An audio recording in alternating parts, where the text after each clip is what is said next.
మీ దగ్గరికి నగేష్ గారు, మీరు సీనియర్ జర్నలిస్ట్, అంటే మీరు చాలా కాలంగా, నేను ఫస్ట్ టైము నక్సలైజం సమస్యని ఇది శాంతి భద్రతల సమస్య కాదు, భావజాలానికి సంబంధించిన సమస్యగా ప్రభుత్వంలో ముఖ్యంగా కేంద్ర హోంమంత్రి ప్రకటన ఆయన ఎందుకు చేశారో నాకు అర్థం కాల.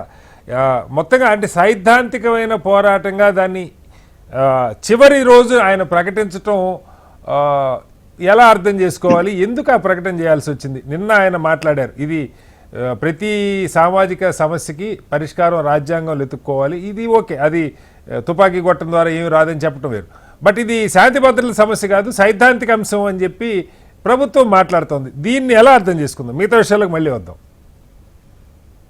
దానికి అమిత్ షా గారు వేరే ట్విస్ట్ ఇచ్చారు. ట్విస్ట్ ఏమిటంటే ఈ మావోయిజం ఏంటంటే మొత్తం చరిత్ర తీసేయాలి.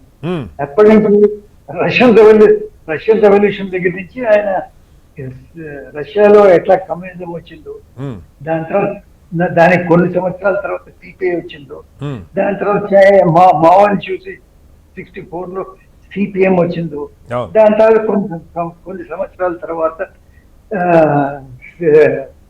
సిపిఎంఎల్ వచ్చింది. ఈయన చెప్పేది ఏమిటంటే వీళ్ళందరూ ఒక, దాని తర్వాత కాంగ్రెస్ ఏమిటంటే కాంగ్రెస్ బాగా ఇది ఇచ్చేసాడు. ఇది ఇందిరాగాంధీ నక్సలిజం 1970లో రాష్ట్రపతి ఎన్నికలో వాళ్ళ సపోర్ట్ తీసుకుని 1980 దాకా ఆమె వాళ్ళని భుజం మీద వేసుకుని ఆమె ఇచ్చేసింది. సబ్సిక్వెంట్ గా కూడా వాళ్ళు వాడుకున్నారు అని చెప్పి, దాని తర్వాత అన్ని చోట్ల నక్సలిజం పోయింది, కానీ ఛత్తీస్గఢ్ లో పోలేదు. ఛత్తీస్గఢ్ లో ఎందుకైతే అక్కడ కాంగ్రెస్ గవర్నమెంట్ ఉండేది, బఘేల్ ప్రభుత్వం ఉండేది. సో ఆయన చెప్పేది ఏమిటంటే వీళ్ళ ఏదైతే ఐడియాలజీ ఉందో, ఐడియాలజీ వేరు. ఐడియాలజీ అంటే రెండు చెప్పాడు. ఒకటేమో వాళ్ళకి పార్లమెంటరీ డెమోక్రసీ మీద నమ్మకం, రెండోది ఏం చెప్పాడంటే ఆయన, మనమేమో సత్యమేవ విజయతే గురించి మన స్లోగన్, వాళ్ళ స్లోగన్ ఏంటంటే ఇది తుపాకీలోంచి పవర్ వస్తుంది, అక్కడ చేస్తున్నారు.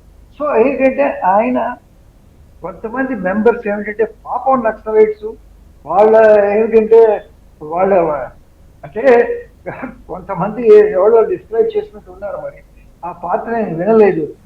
ఇది గాంధీ విత్ గన్స్ అని ఎవడో అన్నట్టున్నారు ఎక్కడో. సో గాంధీ విత్ గన్స్ అనేది ఎట్లా?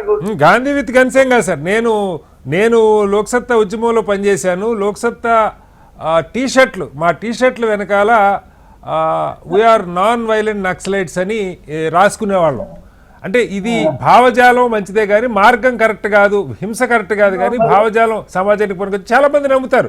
వాళ్ళని సానుభూతి పరులు అంటారా మరొకటి అంటారా తెలియదు, కానీ ఆ భావజాలం రైటు, సమసమాజం కావాలి, దోపిడీ ఉండకూడదని నమ్మేవాళ్ళు చాలా మంది ఉంటారు.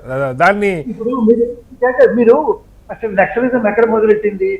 వెస్ట్ బెంగాల్ లో మొదలెట్టింది.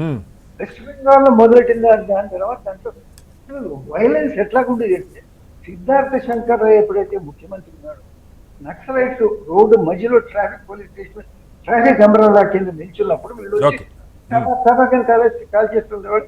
అదే అన్యాయం. ట్రాఫిక్ కానిస్టేబుల్ వాళ్ళకి ఏమి అన్యాయం చేసేవారు? సో వాళ్ళ ఫిలాసఫీయే, వాళ్ళ ideology, power comes from the barrel of gun. వాళ్ళ ఐడియాలజీ ఇస్ వైలెంట్ ఐడియాలజీ.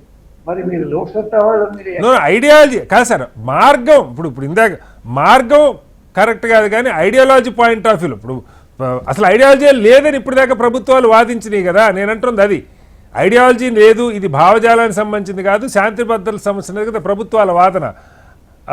భావజాలం నేను చెప్పేది, తప్పులు చాలా జరిగి ఉండొచ్చు, వాళ్ళు చాలా తప్పులు చేసి ఉండొచ్చు, వాళ్ళల్లో చాలా లోపాలు ఉండొచ్చు, ఇవన్నీ వేరే చర్చ సార్. బేసిక్గా అది ఒక భావజాలానికి సంబంధించిన అంశం అని మీరు నేనంటాం కదా. హోంమంత్రి పార్లమెంట్లో ఎందుకు అంగీకరించాల్సి వచ్చింది ఆఖరి రోజు?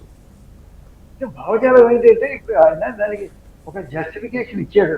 ఏంటంటే ఇప్పుడు వాళ్ళేమో పోలీసు వాళ్ళని చంపేస్తే, సర్పంచ్ని చంపేస్తే, దాని తర్వాత రైతుల్ని చంపేస్తే మనం ఏంటంటే మన సహానుభూతి చూపించాం. వీరేమో నక్సలైట్ ఎన్కౌంటర్ చనిపోతే మనం ఏమో సహానుభూతి చూపిస్తాం. సో అది తేడా ఉందంటారు. సో ఎవరైతే నక్సలైట్ సింపతి చెప్తున్నారో యా వాళ్ళ చేతిలో చనిపోయిన వాళ్ళ చేతిలో కూడా ఆ సింపతి చూపించడానికి ఎందుకు వెనకాడుతున్నారని అడుగుతున్నారు అన్నమాట. Right sir